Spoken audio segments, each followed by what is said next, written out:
दोस्तों, नवरात्रि क्यों मनाई जाती है?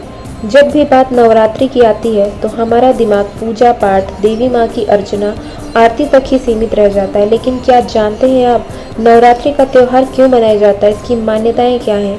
सदियों से हम नवरात्रि का त्यौहार मनाते आ रहे हैं, व्रत रखते आ रहे हैं। देश के अलग अलग हिस्सों में अलग अलग तरीकों से इस त्यौहार को मनाया जाता है। कहीं कुछ लोग पूरी रात गरबा और आरती कर नवरात्रि के व्रत को रखते हैं, तो वहीं कुछ लोग व्रत और उपवास कर माँ दुर्गा और उसके 9 रूपों की पूजा करते हैं। लेकिन इस नवरात्रि के पीछे की असली कहानी क्या है, आइए जानते हैं मेरी इस वीडियो में। लेकिन वीडियो में आगे बढ़ने से पहले अगर आप मेरे चैनल पर नए हैं तो चैनल को सब्सक्राइब कर लें। वीडियो पसंद आ रही हो तो वीडियो को लाइक एंड शेयर करें, बेल आइकन को प्रेस कर दें जिससे इसी तरीके की वीडियोस की नोटिफिकेशन आपको मिलती रहे। दोस्तों, इससे जुड़ी एक पौराणिक कथा है। महिषासुर नाम का एक बड़ा ही शक्तिशाली राक्षस था। वो अमर होना चाहता था और उसी इच्छा के चलते उसने ब्रह्मा जी की कठोर तपस्या की। ब्रह्मा जी उसकी तपस्या से खुश हुए और उसे दर्शन देकर कहा उसे जो भी वर चाहिए वो मांग सकता है। महिषासुर ने अपने लिए अमर होने का वरदान मांगा। महिषासुर की ऐसी बात सुनकर ब्रह्मा जी बोले, जो इस संसार में पैदा हुआ है उसकी मौत निश्चित है, इसलिए जीवन और मृत्यु को छोड़कर जो चाहे मांग लो।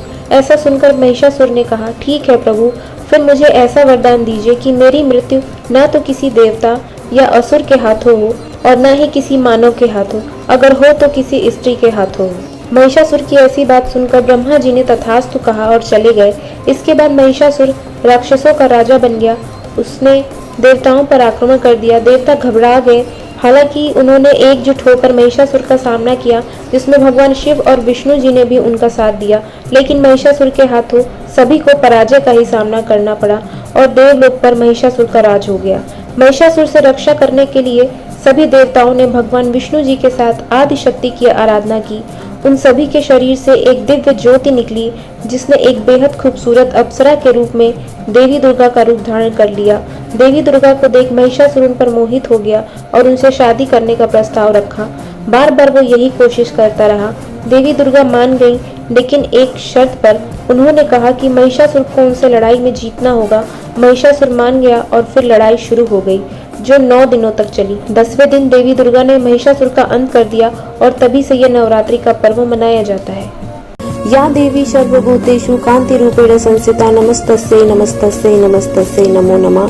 सुखकारिणी, दुखों का नाश करने वाली माँ विशेष कृपा हम सब पर बनी रहे।